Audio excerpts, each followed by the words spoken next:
ॐ सहनावतु सहनौ भुनक्तु सह वीर्यं कर्वावहै तेजस्विनां वदीतमस्तु मा विद्विषावहै। ओम शांति शांति शांति। नमस्ते जी। वैदिक प्रज्ञा व्याख्यान माला में आप सभी का स्वागत है। हाँ जी, सुशील गुप्ता जी प्रारंभ करिए।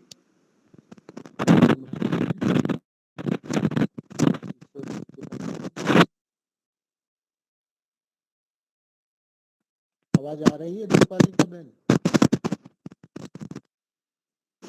आवाज ठीक नहीं आ रही। अब आ रही है? हाँ जी। करो गायत्री जाप मनुआ धुल जाएगा। करो गायत्री जाप मनुआ धुल जाएगा।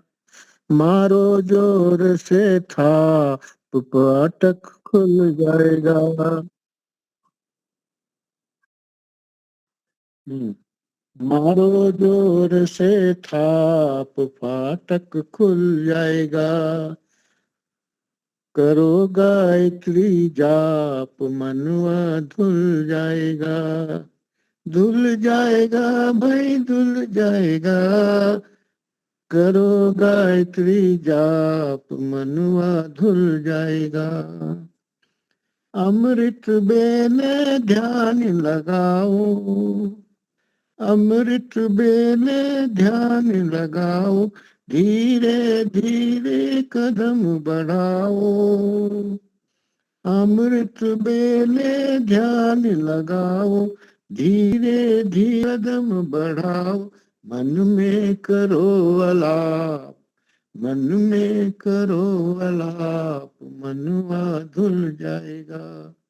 मन में करो अलाप मनुआ धुल जाएगा। धुल जाएगा भाई धुल जाएगा। करो गायत्री जाप मनुआ धुल जाएगा। राम श्याम ने इसको गाया। राम श्याम ने इसको गाया। चारों वेदों में है ये आया। चारों वेदों में है आया। पढ़ कर देखो आप। पढ़ कर देखो आप मनुआ धुल जाएगा। मनुआ धुल जाएगा। पढ़ कर देखो आप मनुआ धुल जाएगा। धुल जाएगा मन धुल जाएगा। करो गायत्री जाप मनुआ धुल जाएगा। दयानंद को आनंद आया। दयानंद को आनंद आया। योगी जनों ने योग से पाया। योगी जनों ने योग से पाया। श्वास श्वास से नाप। श्वास श्वास से नाप मनुआ धुल जाएगा। मनुआ धुल जाएगा। मनुआ धुल जाएगा। करो गायत्री जाप मनुआ धुल जाएगा। 100 वर्ष तक जीना चाहो। 100 वर्ष तक जीना चाहो। अमृत रस तुम पीना चाहो। अमृत रस तुम पीना चाहो। गायत्री है माँ बाप मनुआ धुल जाएगा। मनुआ धुल जाएगा। करो गायत्री जाप मनुआ धुल जाएगा। करो गायत्री जाप मनुआ धुल जाएगा। अंतिम। जीवन में जब कष्ट सताए। जीवन में जब कष्ट सताए। गायत्री माँ की गोद में जाए। जीवन में जब कष्ट सताए, गायत्री माँ की गोद में जाए। कर ले इसका जाप, कर ले इसका जाप, मनुआ धुल जाएगा, मनुआ धुल जाएगा। करो गायत्री जाप, मनुआ धुल जाएगा। मारो जोर से थाप, फाटक खुल जाएगा। करो गायत्री जाप, मनुआ धुल जाएगा, मनुआ धुल जाएगा। ओम। बहुत सुंदर, बहुत बढ़िया। वक्ता हमारे आ गए हैं क्या? नहीं आए तो मैं फोन करता हूँ। तब तक कमला जी आप लेना चाहते हो, लीजिए भजन। हाँ जी, हाँ जी। ओम ओम। सबको सादर नमस्ते। योग साधक सुनो, साधिकाओ सुनो, ईश प्यारो। साधना हेतु प्रियजन पधारो, साधना हेतु प्रियजन पधारो। उषा वेला में जो पट रही है, अब निराशा निशा हट रही है। होके निर्मल बदन लेके हर्षित सुमन तम बिचारो, तम भी निशारो। साधना हेतु प्रियजन पधारो। ब्रह्म वेला में नित्य योगी जागो, ब्रह्म चिंतन में निज मन लगा। से एक शिविर सत्य की खोज न्याय दर्शन पर भाग 2 स्वामी विवेकानंद जी ले रहे 10 से 16 तक। तो जिसको आना है, आना चाहता है, वो जरूर रजिस्ट्रेशन करवा ले, मुझसे लिखवा दे तो जरूर आए। यदि 2 दिन के लिए भी आप आ सकते हो तो शिविरार्थी के रूप में नहीं, लेकिन आप भी लाभ लेने के लिए आ सकते हो। और पूर्णिमा है, 10 तारीख को पूर्णिमा है, तो विशेष यज्ञ भी होगा। तो सुबह से आप जरूर आइए, कुछ नहीं तो पूनम के दिन भी जरूर आइए, आपका स्वागत है। तो हमारे आज के वक्ता है बनारस से आचार्य शैलेंद्र जी, उनको निमंत्रित करता हूँ। आचार्य जी।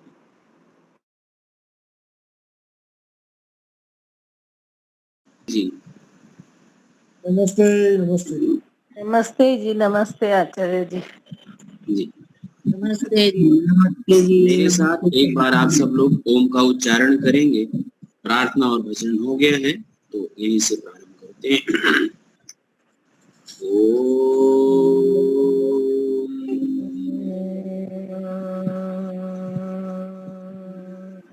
श्रद्धेय मुनि जी, हरीश भाई, वंदनीय श्री दीपालिका बहन जी, योगेश्वरी माता जी, अंजना जी, शेखर जी, नरेश भाई, आप सभी उपस्थित मातृशक्ति एवं भद्र पुरुषों। देखिए, हम लोग संस्कार विवाह ये संस्कार विधि के क्रम में आज विवाह संस्कार प्रारंभ कर रहे हैं। विवाह संस्कार की श्रृंखला में 13वां संस्कार है और वर्तमान में जो हमारे बीच में संस्कार बचे हुए हैं वो संस्कार केवल विवाह संस्कार और अंत्येष्टि संस्कार है। जो ये संस्कार हैं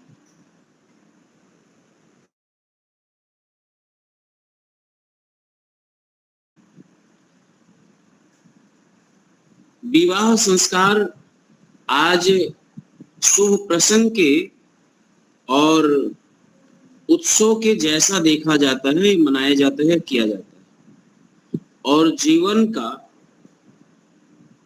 जो विवाह है तो एक प्रगाढ़ यानी गाढ़ी कमाई, जैसे जिसकी हैसियत होती है उसके अनुपात में लोग खर्च करते हैं और बढ़ चढ़ करके खर्च करते हैं, उससे पता चलता है। अब कितना खर्च करते हैं इसका कोई मात्रा नहीं है। और हम लोग जानते हैं वर्तमान विवाह की जो स्थिति है उससे सुपरिचित है। समाज में इसका परिणाम क्या है, प्रभाव क्या है, उसे सामाजिक क्या लाभ है, एक चिंतनीय विषय है। लेकिन इसको विचार कौन करे, लोगों तक पहुंचाए कौन, अपने जीवन में अमल कौन करे कि भाई विवाह संस्कार भी एक संस्कार है, 16 संस्कार जैसे होते हैं। आपने सारे संस्कार को छोड़ करके एक संस्कार को ही पकड़ लिया और उस संस्कार में जो मूल विधि है, जो बालक और बालिका के जीवन के लिए यानी नव दाम्पत्य जीवन के लिए जो किया जाता है उसको भी छोड़ दिया। केवल मनोरंजन करना, हर्षोल्लास करना और विलासिता में इतने सारे पैसे रकम खर्च करना, ये दृष्टि शायद अब जाए कि ना जाए या कभी बदले ना बदले, क्या स्थिति परिस्थिति होगी पता नहीं। विवाह संस्कार अकेला ऐसा संस्कार है जिस पर आप लंबे काल तक बोल सकते हो, लंबे काल तक सुन सकते हैं। उसके एक एक बिंदु को उठा करके आप लंबे काल तक बोल सकते, लंबे काल तक सुन सकते। लेकिन विवाह संस्कार लिखते हुए ऋषि दयानंद का सूक्ष्म दृष्टि देखिए कि उन्होंने गृह आश्रम संस्कार लिखा और गृह आश्रम संस्कार के अंतर्गत जो आचार संहिता, जो सदाचार स्थापित किया है वो अद्भुत है, अवर्णनीय है। मतलब एक समाज, एक परिवार के लिए जो होना चाहिए, जो आदर्श होना चाहिए, वो ऋषि दयानंद जी गृह आश्रम संस्कार के नाम से लिखा। लोग ऐसा प्रश्न करते हैं कि 16 संस्कार विधि में गृह आश्रम संस्कार लिख करके 17वां संस्कार लिख दिया गया। अच्छा, मैं ये मानता हूं कि ऋषि दयानंद का कितना व्यापक दृष्टि था, ये हम सबको समझना होगा। विवाह के अंतर्गत गृह आश्रम संस्कार लिखा गया है, वो विवाह संस्कार में ही निहित है। यदि आप शब्द पर विचार करें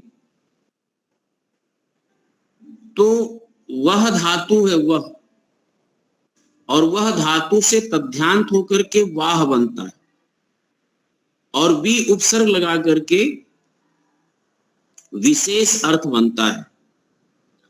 और जो संस्कृत भाषा में गत्यर्थक धातु होते हैं, ज्ञान गमन प्राप्तिश्च, उसके 3 अर्थ बनते हैं, ज्ञान, गमन और प्राप्ति।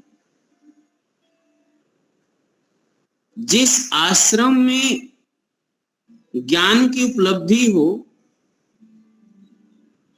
और आपकी यात्रा में प्रगति हो और ईश्वर की प्राप्ति हो, और यह विशेष प्रकार से होता है, उसका नाम है विवाह। यदि आप विशेष प्रकार से जिम्मेदारियों के साथ धर्म अर्थ काम और मोक्ष चतुष्टय पुरुषार्थ को सिद्ध कर रहे हैं, तब तो ये विवाह है। और चतुष्टय पुरुषार्थ से बच रहे हैं, विमुख हो रहे हैं, तब आप समझिए कि आपने विवाह ना होकर के निर्वाह किया है। निर्वाह वही धातु है, वही प्रकृति और प्रत्यय है, लेकिन उपसर्ग बदल गया। उपसर्ग इसमें निर लग गया, जिसमें ना ज्ञान हो, ना आपकी प्रगति हो रही हो, और ना ही आप ईश्वर प्राप्ति की ओर ही उन्मुख हो। तो इन तीनों से जो वंचित रहता है वो निर्वाह होता करता है। चतुष्टय पुरुषार्थ से वंचित रहे, रहित रहे, उसका नाम है निर्वाह। तो आज जो चतुष्टय पुरुषार्थ से रहित परिवार है, ज्ञान गमन और प्राप्ति से रहित जो परिवार रूपी संस्था है, वो विवाह नहीं निर्वाह कर रहे हैं। विवाह के नाम पर निर्वाह है।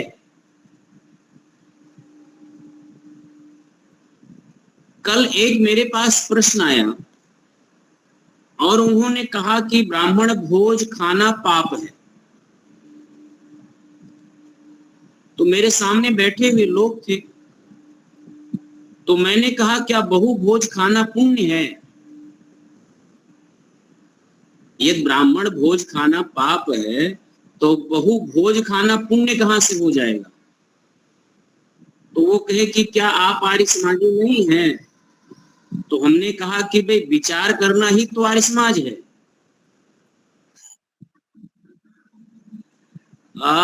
इधर ब्राह्मण भोज ये होता है कि जब अंत्येष्टि संस्कार होता है तो 12वें दिन पर ब्राह्मण को खिलाया जाता है। तो 13 ऐसे 16-12 ब्राह्मण विद्वान मनीषी सत्संग सबको बुलाते हैं और यहाँ पर वही जो है पौराणिक पिंडदान कर्मकांड ये सब करने के बाद और कुटुंब और परिवार के लोग मिलकर के भोजन वोजन करते हैं 13वें दिन। उसको ब्राह्मण भोज कहते हैं, मृत्यु भोज समझ लीजिए, यानी मृत्यु के अवसर पर जो भोज कराया जाता है। आपके यहाँ होता है कि नहीं होता? उधर तो होता है। तो यदि मृत्यु भोज पाप है तो बहु भोज पुण्य कैसे?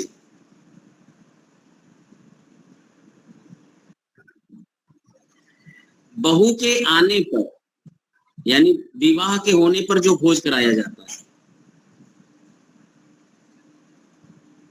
तो वो कहे कि आपका जो तर्क है वो संगत नहीं है, क्योंकि इसमें पौराणिक ब्राह्मणों को बुला करके भोजन कराया जाता है ब्राह्मण भोज में, और वहां रोवन, वहां कर्दन और वहां बिलाप और वहां शोक रहता है उस अन्न में और उस अन्न को खिलाने से।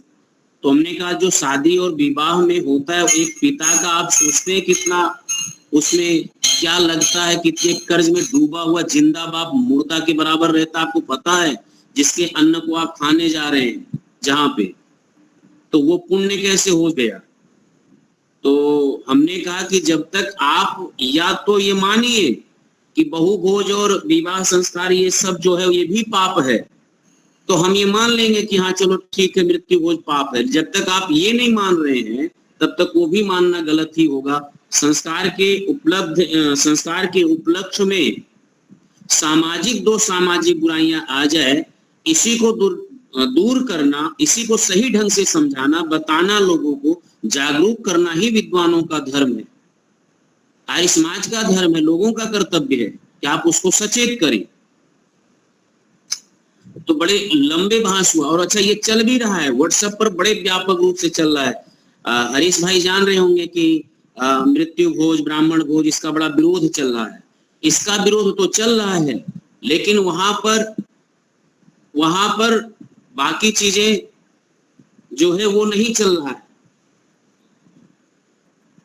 एक मिनट टाइम दीजिए मुझे, गेट पास बनाना है। स्वामी जी संस्कार के बाद, कई संस्कारों के बाद लिखे कि जिसको जिमुआना है वो जिमुआए, जिसको मंगल गीत आदि संस्कार के बाद करना है वो कराएं। तो मंगल आदि गीत करवाना है या पुरोहित या विद्वान को संस्कार के बाद यथाशक्ति जिमुआना है तो जिमुआए, नहीं भोजन करना है तो नहीं करवाएं। अब जिमुआना मतलब खिलाना, गुजराती में खिलाना कहते हैं, वो करवाएं, वो सत्कार अतिथि सत्कार है। और देश कभी इतना गरीब नहीं था कि आए हुए कुटुंबों का या परिवारों का या लोगों का, जो लोग संस्कार के उस पे उपस्थित हुए हैं और उनको भोजन आदि करा करके, सत्कार करा करके ये ना किया जा सके, ये था। लेकिन इतने विशाल रूप में, इतने विकट रूप में और इतने भारी खर्चा में ये ऐसा स्वरूप नहीं था। तो बात हमारी उन्होंने बहुत देर के बाद समझा, बहुत देर बाद, बहुत समय के बाद, बहुत तर्क वितर्क करने के बाद उन्होंने समझा कि हाँ शास्त्री जी जो आप कह रहे हैं वो सही कह रहे हैं। अब रही बात हम लोगों के विवाह के संदर्भ में, तो विवाह का शुद्ध सात्विक अभिप्राय ये है कि आप दो कुल मिल करके, दो कुल के सदस्य मिलते हैं।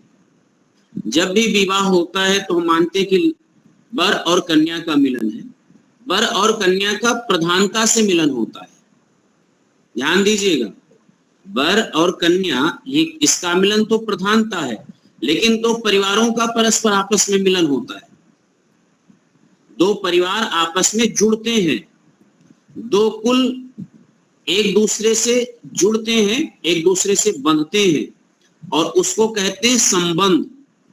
दोनों आपस में सम्यक पूर्वक से जिस बंधन में बंधे हैं उसी को तो कहते हैं संबंध, और उसी को हमारे यहाँ तो समधन कहते हैं और संबंधी कहते हैं।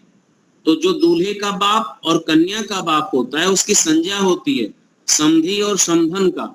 सम माने सम्यक प्रकार से, धी माने बुद्धि, विवेक। जब दोनों परिवार का विचार आपस में मिला, दोनों परिवार की समानता मिला है, तब जाकर के, और दोनों बच्चों के गुण कर्म स्वभाव मिले हैं, तब जाकर के विवाह निश्चित होता है, ताकि कुल की उन्नति होवे, दोनों कुल की उन्नति होवे। तो इतनी भी प्रधानता आज यह भी छोड़ दिया है विवाह संस्कार में, जो ये आवश्यक मूल्य होना चाहिए, आवश्यक मूल्य होना चाहिए, वह भी विवाह संस्कार से निकल चुका है। आज विवाह करना और कराना तो सामाजिक प्रतिष्ठा के अतिरिक्त, आप जाएंगे सामाजिक प्रतिष्ठा, सामाजिक झूठा मान सम्मान और सामाजिक रूप से झूठा अपना रुतबा के अतिरिक्त आप विवाह में कुछ नहीं पाएंगे। अंदर से जितना खोखलापन है, अंदर से जितना खालीपन होगा, अंदर से जितना विचारों में नैतिकता कम रहेगी, उतना कहीं आप नहीं देख सकते। और मूल यही होता है कि विवाह के बाद जो वर और कन्या दोनों की जो यात्रा होती है, वो यात्रा सुखद नहीं होती। आपस में विचारों का, परिवारों का, सबका बहुत बड़ा जो है वो टूट जाता है। ऋषियों के मंतव्य से आज का विवाह बिल्कुल विरुद्ध है, बिल्कुल विरुद्ध है सुखद यात्रा के लिए। तो जहां तक संस्कार की बात है, मैं गुजरात की बात नहीं, मैं यहाँ जो 4-5 प्रदेशों में जो प्रचलित है, झारखंड, छत्तीसगढ़, बिहार, उत्तर प्रदेश, पूर्वांचल, फलाने ढिमाके, जो आसपास के जितने मध्य प्रदेश हैं, उन सब की बात बताऊं कि विवाह तब होता है जब पूरे बाराती, पूरे कुटुंब के लोग थक जाते हैं, नाच करके, कूद करके, ड्रामा करके, शराब पी करके, सब कुछ। अब जब वर के अंदर भी दमखम नहीं रह जाता, अब लगता है कि वर के अंदर सांस केवल चल रहा है, और कन्या की भी ऐसी लगता है, वो इतना थक जाता है कि उस कन्या की भी ऐसी लगती है कि इसकी भी सिर्फ जांच, मतलब सांस चल रहा है। तब पूछते भाई पंडित जी कहाँ है? अब पंडित जी से कह दो, सब काम तो बढ़िया से हुआ, अब पंडित जी से कहते पंडित जी जल्दी निपटा दो इसको।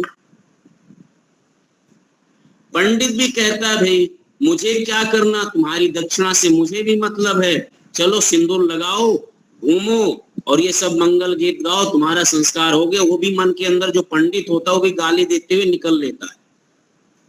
ये संस्कार की इतनी दुर्दशा है, ये संस्कार की दुर्दशा नहीं है। अब ये समझ लीजिए, पूरे जो हिंदू समाज है, उस हिंदू समाज का दुर्भाग्य है। विवाह संस्कार ऋषि विचार कर रहे थे कि संस्कार के क्रम में कौन सा संस्कार प्रथम माना जाए, कौन सा संस्कार प्रथम माना जाए। तो बहुत सारे ऋषियों ने अपने ग्रंथों में विवाह संस्कार को प्रथम रखा था। विवाह संस्कार का जो क्रम है वो प्रथम है, लेकिन जीवन की श्रृंखला से जन्म होता है, तो जन्म होने के उसमें उन्होंने कहा नहीं, गर्भ से प्रथम संस्कार, क्योंकि आत्मा का अवतरण गर्भ में प्रथम होता है, वहां से प्रारंभ करिए। तो इस प्रकार से ऋषि ने गर्भ से प्रारंभ किया, जरूर है, और 13वें स्थान पर यह संस्कार जरूर आता है, लेकिन 16वें संस्कार में सामाजिक दृष्टि से देखिए, पारिवारिक दृष्टि से देखिए, ये सामाजिक और पारिवारिक दृष्टि से देखेंगे, जीवन के दृष्टि से देखेंगे तो विवाह संस्कार प्रथम संस्कार है, प्रथम संस्कार और सबसे अधिक महत्वपूर्ण संस्कार है। और विवाह संस्कार को समझा जा सकता है, एक नई क्रांति लाई जा सकती है, एक नया विचार उत्पन्न किया जा सकता है। इसके सही स्वरूप को यदि समाज के लोग और सरकार आदि ध्यान दें तो इसके वास्तविक स्वरूप ला सकते हैं। आज भारत में लोग ये बता रहे हैं कि राजस्व के उतने मुकदमे नहीं है जितने तलाक के मुकदमे। राजस्व के लिए उतने मुकदमे नहीं है जितने तलाक में है, और तलाक से लोग ये बता रहे हैं कि जितने तलाक से लोग सुसाइड कर रहे हैं, मतलब आत्महत्याएं कर ले रहे हैं, प्रताड़ित हो रहे हैं, पुरुष हो या हम उस विवेचना में नहीं जाते कि आज पुरुष भी प्रताड़ित है और वर कन्या भी प्रताड़ित है, मतलब लड़कियां भी, महिलाएं भी प्रताड़ित हैं, इसमें नहीं जा रहे हैं, बल्कि इसमें जा रहे हैं कि विवाह गलत हो जाने के कारण लोग आत्महत्याएं कर रहे हैं, और जो आत्महत्याएं हो रही हैं उनकी संख्या कहीं कम नहीं है, उनके दर भी बढ़ते जा रहे हैं। अब इससे ज्यादा और क्या दुर्भाग्य हो, क्यों बढ़ते जा रहे हैं? इसका सामाजिक दोष ये है, सामाजिक दोष ये है कि हम सब लोग विवाह संस्कार ही नहीं ठीक कर रहे हैं, विवाह का अभिप्राय ही नहीं समझ रहे हैं, विवाह कहाँ होना चाहिए। तो लोग आज विवाह केवल मान, प्रतिष्ठा, वैभव और धन और संपदा, प्रभुता को देख के कर रहे हैं लोग।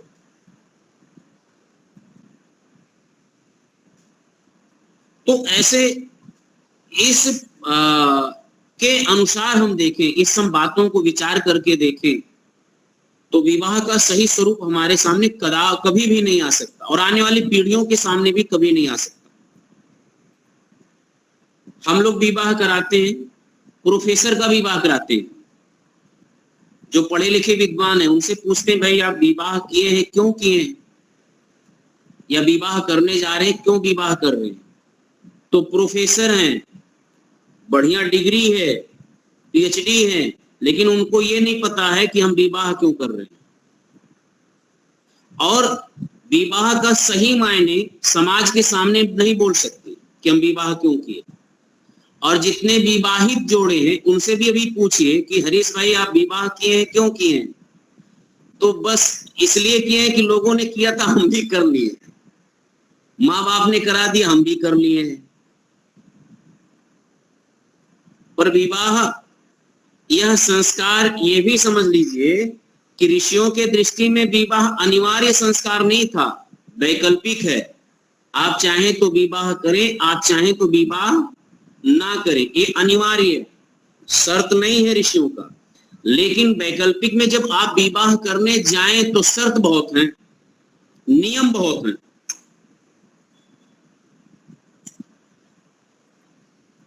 नियम बहुत हैं और परिश्रम बहुत है, कर्तव्य बहुत है, पालन बहुत है। तो जिनको शॉर्टकट होकर के ईश्वर प्राप्ति की ओर जाना है वो विवाह में कदापि ना आवे, लेकिन यदि विवाह से होकर के वानप्रस्थ में जाना है तो उनके लिए कर्तव्य बहुत सारे। तो पहली गलती तो ये हो गया कि विवाह को अनिवार्य संस्कार के रूप में समाज देखने लगा कि ये संस्कार अनिवार्य है रूप में। दूसरी बात, विवाह रूपी जो ऋषियों ने व्यवस्थाएं दी उसको हम ना मान करके समाज में केवल अपनी प्रतिष्ठा का रूप ले लिया, सम्मान का रूप ले लिया, और उसी सम्मान और प्रतिष्ठा के बल पर ही ये विवाह संस्कार संपन्न होने लगे। और वही अपना वैभव, अपनी प्रतिष्ठा हम दिखाना प्रारंभ किए। इसलिए आज यद्यप भारतवर्ष में 5 लाख विवाह हर साल हो रहे हो, 5 लाख 10 लाख विवाह हर साल हो रहे हो, तो जिसमें से लगभग 80% बाप जो है कर्जे में डूब जाता है। 80% पिता कर्जे में डूब जाता है और वो उससे बाहर नहीं निकल पाता। और कर्जे में डूबा हुआ बाप कितना डिप्रेशन में चला जाता है इसका भी कोई पता नहीं है। तो ऋषि दयानंद के सामने जो विवाह से संबंधित चुनौतियां थी वो तो था दूसरा। आज के सामाजिक पुरुषों के सामने, बुद्धिजीवी पुरुषों के सामने विवाह में जो कुरीतियां हैं वो है दूसरा चुनौती। ऋषि दयानंद के समय में था बाल विवाह की चुनौती। देखिए, बाल विवाह की चुनौती। फिर स्वामी दयानंद के सामने जो था वो सती प्रथा की चुनौती। फिर स्वामी दयानंद के सामने था विधवा विवाह की चुनौती, कैसे हो, लोग करने नहीं देते। तो ऋषि दयानंद के सामने विवाह संस्कार को लेकर के उनके सामने जो चुनौती थी वो अलग प्रकार की थी। आज विवाह संस्कार को लेकर के सामने समाज के सामने जो उत्पन्न हुआ है, विपन्नता उत्पन्न हुई है, वो दूसरे प्रकार की हुई, वो दूसरे प्रकार की हुई। अब हम तो बाल विवाह से बच गए, सती प्रथा से को समझ गए, उससे भी बच गए, उस महापाप से। जो अनमेल विवाह होता था अभी भी कहीं कहीं हो रहे हैं। पहले अनमेल विवाह जो है वो मजबूरी से, दुखी से, बलात् से, जबरदस्ती होता था। आजकल अनमेल विवाह लड़कियां अपने मन से कर रही हैं।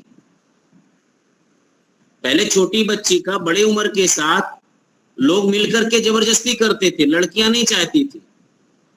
और आज बड़ी उम्र के लोगों के साथ आज लड़कियां विवाह इसलिए कर रही हैं कि टाइम कम और इनकम ज्यादा। 70 साल 80 साल बुढ़े के साथ विवाह कर रही है, जानती है 10 साल जिएगा, बाकी सब माल तो अपना ही है।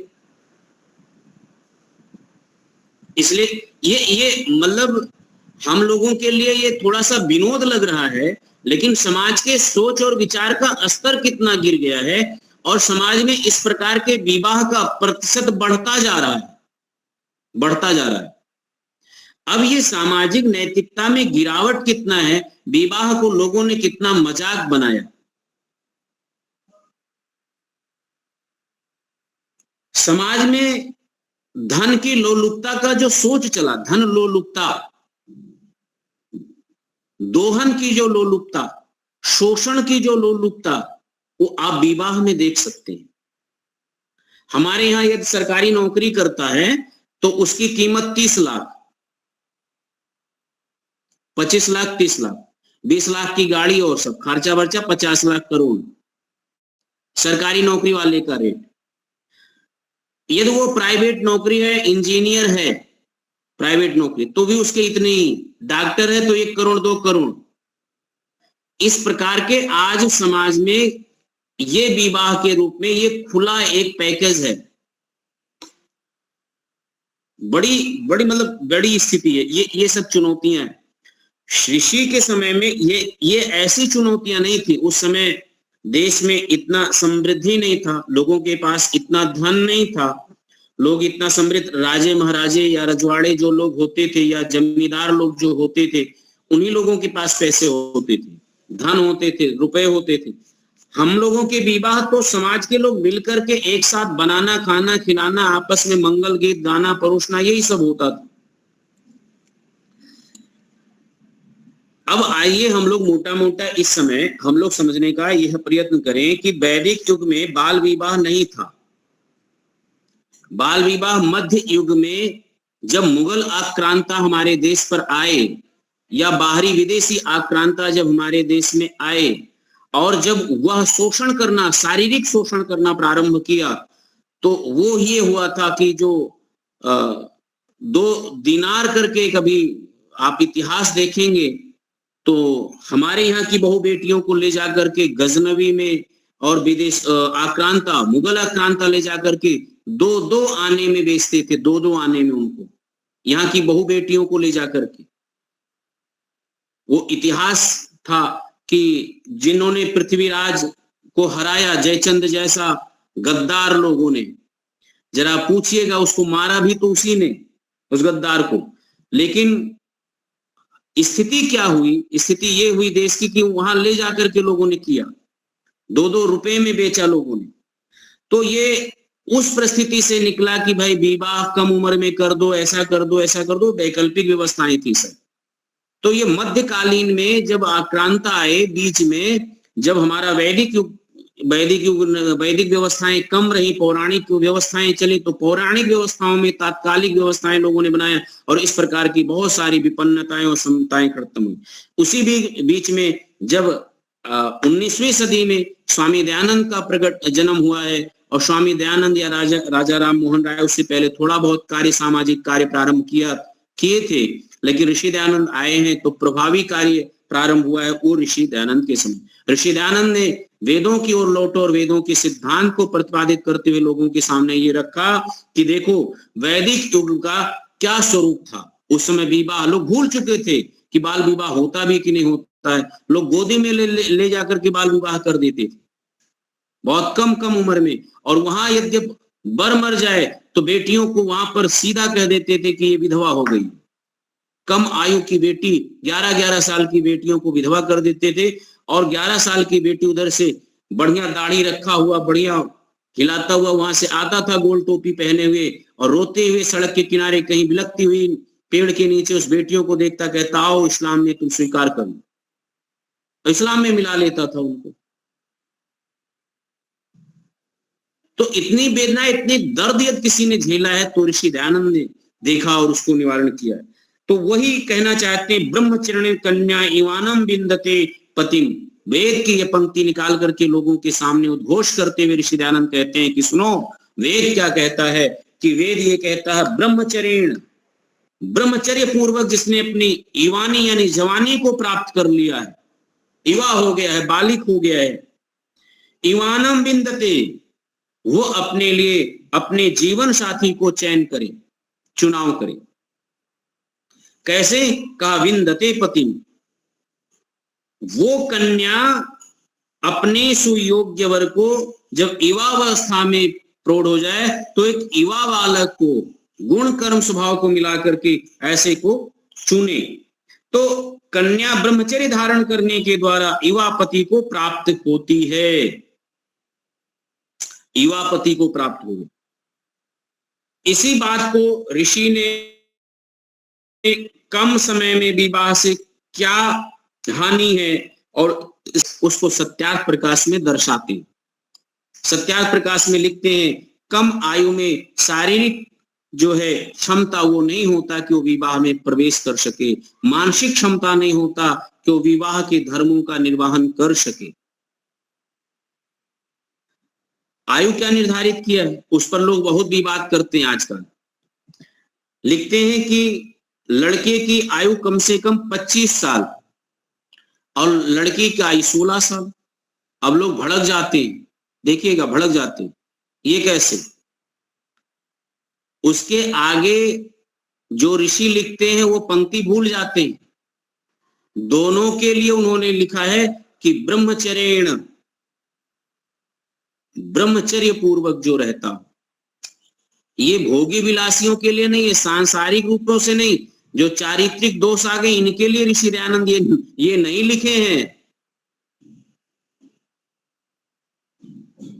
अभी एक आर्टिकल देख रहा था, सर्च कर रहा था, तो देखा कि जो आदिवासी होते, वनों में रहने वाले आदिवासी, यदि पुरुष 80 साल का हो गया है तो भी वो संतान पैदा करने के लिए क्षमतावान है। 80 साल का बुढ़ा। आज जो स्थिति 40 साल की है लोगों की, वो स्थिति 80 साल के बुढ़े की है। और ऋषि दयानंद कहते हैं कि जो 80 साल की क्षमतावान है, यदि उसका अनुपात देखिए तो कहते हैं कि 48 वर्ष का पूर्ण ब्रह्मचर्य सबसे उत्तम विवाह, और 24 वर्ष की कन्या, ये वो लोग उनके लिए लिखते हैं जिनकी आयु 100 वर्ष तक यानी 80 साल तक बिल्कुल युवावस्था जैसा हो, बना रहता है, मतलब एक अवस्था से जैसा।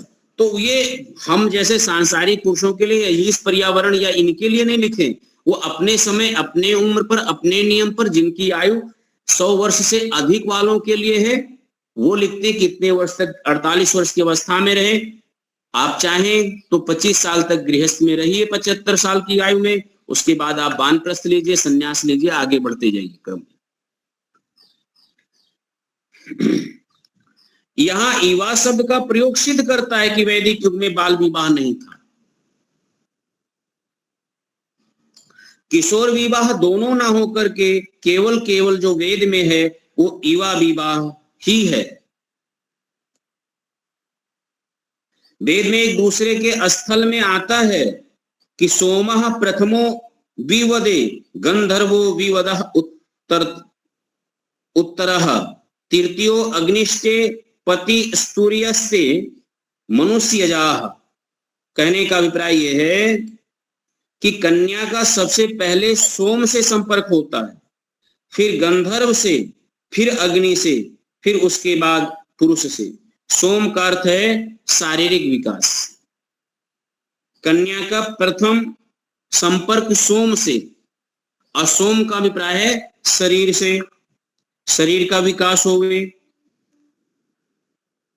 शरीर का विकास होने के पश्चात उसके बाद उसका संदर्भ गंधर्व से होता है। गंधर्व का अर्थ है सौंदर्य का स्वामी। इसका अभिप्राय यह है कि शारीरिक विकास के बाद कन्या का सौंदर्य निखरने लगता है, उसमें लालित कलाओं का विकास होने लगता है। इसके बाद कन्या के विकास में तीसरी अवस्था आती है जिसे यहाँ अग्नि कहा जाता है। और अग्नि अंग्रेजी में जिसे हिट कहते हैं। जैसे जीव जंतुओं में मासिक धर्म को गर्म होने का समय कहा जाता है, इसी तृतीय अवस्था को यहाँ अग्नि काल कहा गया है। इसके बाद कन्या पुरुष को दे दी जाती है, उसका विवाह होता है। इस मंत्र से भी स्पष्ट है कि वैदिक काल में कन्या का विवाह बाल्यकाल में ना होकर मासिक धर्म हो चुकने के बाद होता था, जिसे मंत्र में अग्नि काल कहा गया है। याद रखिएगा, ऋषि दयानंद कहते हैं कि जब एक कन्या का मासिक धर्म 36 रिसाइकल हो जावे, 36 बार रिसाइकल हो जावे, तब जाकर के, यानी 3 साल।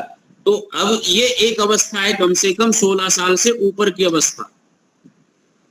न्यूनतम विवाह लिखें जिस समय लोग अपनी कन्याओं का 6 साल, 7 साल, 8 साल, 9 साल, 10 साल, मनुष्यों कम से कम अपनी कन्या का 16 साल से पहले विवाह मत करो।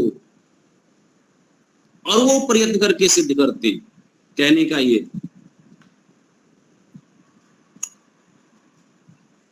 गृह सूत्रों में भी ये बात लिखा है, ना अग्नि का कन्या का विवाह करना चाहिए। अब लिखा है अर्थात जब अग्नि स्वरूपा ना होवे तब तक उस लड़की का विवाह नहीं करना चाहिए। जब वो अग्नि स्वरूपा हो जावे तब उसका विवाह करें। अब इसी बात को सिद्ध करने का अर्थ यह है कि जिसको अपना वस्त्र पहनने का ध्यान ना रहे, अपने सामान को रखने का ध्यान ना रहे, जिसको अपनी विचार अभिव्यक्ति को व्यक्त करने का जिसको ज्ञान नहीं, उसका विवाह कैसा, मतलब बाल विवाह का विरोध करते हुए ये बात कहते हैं ऋषि। तो गृह सूत्रों का और भी प्रमाण इस संदर्भ में दिया था, बाल विवाह के संदर्भ में, और स्मृतिकारों का भी दिया था। और जब ये ऋषि दयानंद बाल विवाह का विरोध कर रहे, तो ऋषि दयानंद का विरोध करने वाले कौन लोग थे, जरा ये भी विचार कर लें। ऋषि दयानंद का जब वो ये कह रहे थे कि बाल विवाह विरोध, जब इसका विरोध कर रहे थे ऋषि दयानंद, तो ऋषि दयानंद का विरोध करने वाले कौन थे? तो याद रखिएगा, एक तरफ अकेला ऋषि दयानंद खड़े हैं और अप्रत्यक्ष रूप से उन बच्चियों के लिए जो बच्चियां ऋषि दयानंद का भी साथ नहीं दे पाई, और बाकी सभी वो लोग जो समाज के सबसे बुद्धिजीवी लोग थे, जिनको आप ब्राह्मण कहते हैं, जैसे आज कथा को लेकर के, किसी यादव की कथा को लेकर के लोग विरोध कर रहे थे, ऐसे ही ऋषि दयानंद अकेले खड़े हैं और उनके विरोध में सब हैं। लेकिन ऋषि दयानंद का साथ शरीर आज नहीं है, लेकिन बाल विवाह आज समाज से निर्मूल हुआ तो ऋषि दयानंद का ही जय जयकार है। उन्हीं की बात अंतिम सत्य निकली और लोगों को स्वीकार करना पड़ा, लोगों को मानना पड़ा। ये शास्त्र है, शास्त्र की बात समाज में व्यवहारिक रूप में दिख ही जाता है, आज नहीं। तो उस समय जितने तथाकथित लोग थे, जिम्मेदार लोग, वो सब ऋषि दयानंद का विरोध कर रहे थे। कुछ ही ऐसे बहुत तार्किक, बहुत विचारक वो ऋषि दयानंद के संपर्क में आए और ऋषि दयानंद के साथ हुए और ये सारे क्रांतियों को आगे दिया। अपने सत्यार्थ प्रकाश में क्या नाम है, संस्कार विधि में और सत्यार्थ प्रकाश में विवाह को लेकर के बड़ा चिंतन दिया, व्यापक चिंतन दिया ऋषि ने।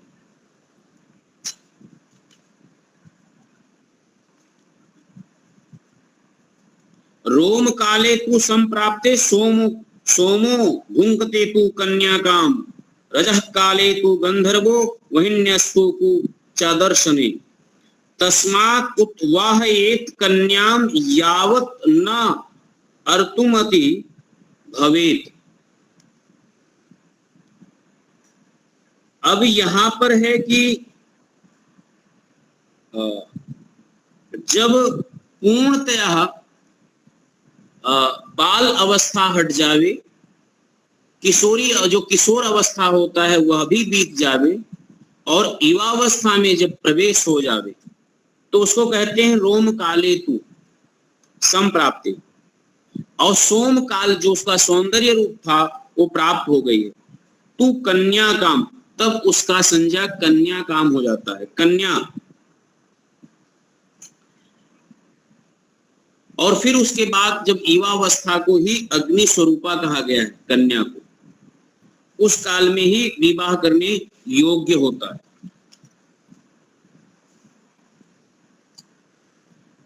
अब एक बात और समझ लीजिए, ऋषि लिखते हैं कि कन्याओं का अधिकतम उम्र कितनी होनी चाहिए और पुरुष का अधिकतम आयु क्या होना चाहिए विवाह के लिए। तो पुरुष की आयु न्यूनतम 25 होना चाहिए, अधिकतम 48 होना चाहिए। कन्या का न्यूनतम 16, अधिकतम 24 होना चाहिए।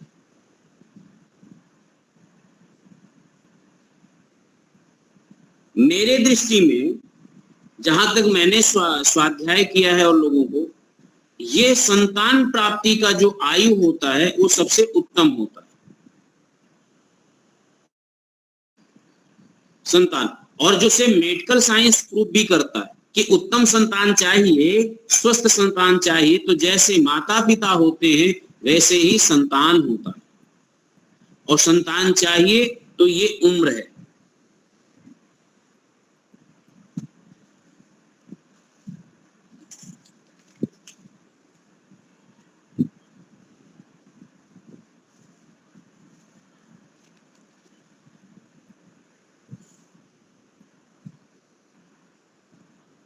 ऋषि ने जितनी उनके काल में, उनके समय में जितनी कुप्रथा था विवाह को लेकर के, जितनी भ्रांतियां थी विवाह को लेकर के, जितना अनमेल विचारे थे और जितना शास्त्र के विरुद्ध, वेद के विरुद्ध जितनी बातें फैली थी, उन सबका निर्मूल करते हुए उन्होंने इस बात की स्थापना की है, जिस पर आज बड़े बड़े विद्वान ऋषि दयानंद के समय काल को लेकर के, आयु काल को लेकर के बहुत सारे अभी भी प्रश्न करते रहते हैं। लेकिन जितना ज्यों ज्यों समय बीतता जाएगा, ज्यों ज्यों इस पर लोग शोध करते जाएंगे, ज्यों ज्यों लोग पीएचडी करते जाएंगे, ये ऋषि दयानंद की एक एक बात उतनी उतनी सत्य होती चली जाएगी, प्रमाणित होती चली जाएगी, लोगों के पास प्रकाश होता चला जाएगा। तो आज समय तो हो रहा है, 5 बज रहा है, तो दूसरा प्रकरण में नहीं उठा रहा हूं कि एक भी प्रकरण को पूरा करने में 5 से 10 मिनट लग ही जाता है। तो भूमिका के रूप में, विवाह के भूमिका के रूप में यहीं पर विराम देता हूं। आगे हम लोग गृह आश्रम से प्रारंभ करेंगे। इसलिए विवाह को समझना है तो गृह आश्रम को समझना, गृह आश्रम संस्कार को समझना बहुत आवश्यक है। वो गृह आश्रम में दिया गया विधान जो है वो हम लोगों के लिए ज्यादा उपयोगी है। वो उपदेशात्मक है और व्यवहारिक है। उपदेशात्मक का मतलब ये है कि हम लोगों को क्या करना चाहिए, कैसे वर्तना चाहिए, कैसे गृहस्थ में रहना चाहिए और कैसे भाषा, वाणी, व्यवहार आदि होना चाहिए। और गृह आश्रम संस्कार में ऋषि दयानंद ने व्यवस्था दिया है। यदि हम गृह आश्रम संस्कार को समझ लेते हैं तो विवाह संस्कार को पूरा बड़े अच्छे तरीके से समझ जाएंगे कि विवाह का क्या अभिप्राय है। यद्यप हम गृह आश्रम संस्कार को नहीं समझते हैं तो विवाह के अभिप्राय को हम नहीं समझेंगे और लोगों को हम समझा नहीं पाएंगे। विवाह को समझने के लिए जो स्वागत विधि है वो एक बच्चे को प्रशिक्षण दिया जाता है कि आप अपने ससुराल में जाकर के, पति के कुल को जाकर के आप क्या स्वीकार, आप वहां कैसे रहना है। उपहार विधि को दिया जाता है, वहां भी वो प्रशिक्षण का ही भाग है कि आप दोनों को कैसे रहना है। अग्नि ध्यान किया जाता है, वो भी, जो आहुति दी जाती है वो भी, और बाद में हम लोग जो फेरे लेते हैं, अग्नि का प्रदक्षिणा करते हैं, वो 4 फेरे हैं और 4 में 3 प्रमुख हैं। सप्तपदी है, जो सप्तपदी होता है वो, शिलारोहण होता है वो, ये सारी विधियां जो हैं वो हमारे जीवन से, विवाहित जीवन से जुड़ी हुई हर विधियां बहुत सारा बहुत सारा संदेश देती है, बहुत सारा उपदेशात्मक संदेश है, व्यवहारिक संदेश है। हर एक का बहुत अच्छा अर्थ है, जीवन में घटित होने वाले अर्थ हैं। लेकिन क्या है कि इन संस्कार पर, इन बातों पर कोई सीखने वाला, समझने वाला, विवाह संस्कार में करने वाला, कराने वाला, जीवन में उतारने वाला, धारण करने वाला न वर है न कन्या है, कोई नहीं। तो जो संस्कार को जो उठाना है ऊपर की ओर, संस्कार को धरातल पर लोगों के जीवन में लाना है, तो पहले संस्कार के अंदर एक एक विधियों को समझना होगा और उन विधियों को समझ करके बच्चे और बच्चियों के अंदर लाना होगा। तो विवाह संस्कार, आने वाले जो बच्चे विवाह संस्कार करने के लिए तैयार हो रहे, वो ये कहे ठोक करके कि पहले हमारा विवाह संस्कार होगा, बाकी ये जो भी कुछ हो वो हो। प्राथमिक स्थान है विवाह संस्कार। क्या है, अब देखिएगा, आजकल विवाह हुआ नहीं, उससे पहले सारे रील बन जाते हैं, वो डेट बोलते हैं, उससे साले पहले कैमरे पर सारा रील भर लड़की और लड़के का वो सब चलता है। और ऐसे ऐसे मतलब ऐसे वो रील चलते हैं कि यद्यप वो सामाजिक, अब क्या कहेंगे, कुछ कहेंगे तो विवाद हो जाता है, लोग उसको पकड़ लेते हैं कि देखिए इनकी बहुत पुरानी सोच है। लेकिन विवाह से पहले कैसे कन्या और वर एक दूसरे को समर्पित हो जाते हैं, वो सारे रील बन करके समाज के सामने परोसा जा रहा है। तो फिर ये संस्कार फिर किस बात के लिए? फिर वो भावनात्मक एक दूसरे से लोग जुड़ेंगे कैसे? संस्कार हुआ नहीं और बेटे बेटियों का वो वीडियो कैमरे पर, रील पर लोग चलाते हैं। दूसरी बात ये देखिए, विवाह नहीं हुआ और जयमाल पर वो सब कुछ हो रहा है मंच पे, संस्कार हुआ नहीं। अरे पहले संस्कार होना चाहिए, संस्कार की तिथि मुहूर्त अलग कर लीजिए, बाकी आप जितने भी कलाकार, जितने भी आपको रंगारंग कार्यक्रम करना है वो सारे रंगारंग कार्यक्रम करिए। रंगारंग कार्यक्रम विवाह संस्कार का भाग नहीं है। मूल बात ये, जो भी कार्यक्रम होता, हल्दी का कार्यक्रम, सगाई का कार्यक्रम, छकाई का कार्यक्रम, सारे जो आप ये देखें कि जो जयमाल का कार्यक्रम, ये जिन पर जितने कार्यक्रम होते, खाने पीने, रहने सहने, सारे कार्यक्रम, ये विवाह नहीं है, ये विवाह संस्कार नहीं है। विवाह संस्कार जो है वो कुछ और है, और जो विवाह संस्कार है उस पर ध्यान देना, ये जब तक हम शास्त्रोक्त विधि से विवाह संस्कार अपने घरों में लागू नहीं करेंगे, इसके दुष्परिणाम भोगते रहेंगे। जब जगेंगे विवाह संस्कार के रूप में करेंगे, इसको लाएंगे और जीवन में घटित करेंगे, सुंदर होगा। हमारे मान्यता के अनुसार जहां तक हमने विवाह संस्कार किया है, आप इसको पौराणिकता से ना लें, लेकिन विवाह संस्कार को जिन्होंने प्रधानता दी है और बढ़िया से विवाह संस्कार किया है, उनकी गृहस्थी बहुत अच्छा चल रहा है। और जिनका विवाह संस्कार अंदर से मुझे गाली करते हुए करवाना पड़ा, देते हुए। आज सुबह आप ये बताइए, सारी रात बिता करके पंडित को 4 बजे विवाह करवाने के लिए बिठाएंगे तो पंडित क्या करेगा? तो वो विवाह आज में उसमें 10-15% तो विवाह तलाक में चला ही जाता है। 10-15% उनका है संख्या विवाह का जाने का। तो इतना ही कहना है। आप सबको बहुत बहुत साधुवाद, बहुत बहुत धन्यवाद। पुनः फिर मिलेंगे अगले सप्ताह। धन्यवाद आचार्य जी। हाँ जी, बहुत ही बढ़िया। धन्यवाद आचार्य जी, बहुत बहुत धन्यवाद। आज का भी धन्यवाद आचार्य समाज गिर चुका है।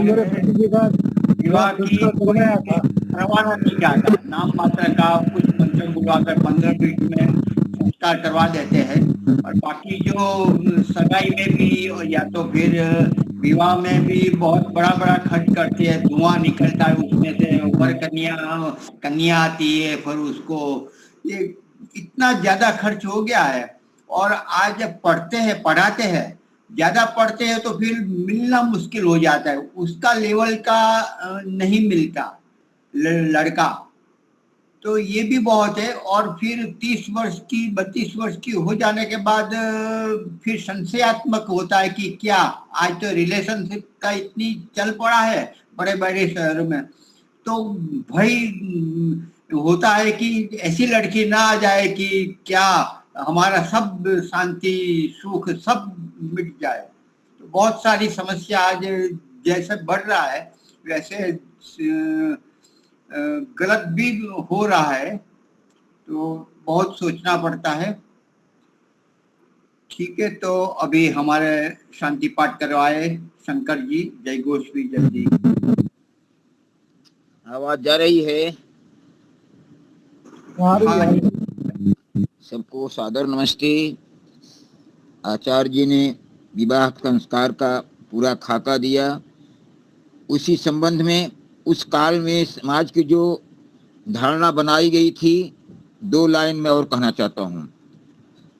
लड़कियों के विवाह का निर्धारण: 8 वर्षा भवेत गौरी, 9 वर्षा रोहिणी, 10 वर्षा भवेत कन्या, तत्ऊर्ध्वा रजस्वला। माता चैव पिता तस्य, ज्येष्ठ भ्राता तथैत, तरम ते नरकम याति, दृष्टो कन्या रजस्वला। ये इसका वर्णन आचार्य जी ने बहुत ही विस्तृत रूप में हम लोग को समझाया। शांति पाठ। ओम द्यौ शांति अंतरिक्षम शांति पृथ्वी शांतिरापः शांतिरोषधयः शांतिर वनस्पतयः शांतिर्विश्वे देवा शांतिर्ब्रह्म शांतिः सर्वं शांतिः शांतिरेव शांतिः सामा शांतिरेधि। ओम शांतिः शांतिः शांतिः। जय घोष। जो बोले सो अभय। सत्य सनातन वेदी धर्म की जय हो। जय हो। मर्यादा पुरुषोत्तम भगवान राम की जय हो। योग भगवान कृष्ण की जय हो। व्याकरण सूर्य गुरु विजयानंद की जय हो। युग प्रवर्तक महर्षि दयानंद सरस्वती की जय हो। माता जय हो। गौ माता की, पालन करेंगे। देश के अमर शहीदों की, जय हो। वेद की ज्योति, जल्दी है। ओम का झंडा, आर समाज, हमारा है। सत्यार्थ प्रकाश, हमारा घर बोले। पढ़ाओ ध्वनि।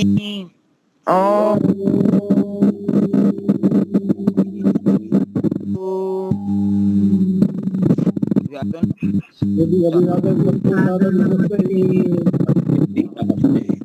कल मिलते हैं।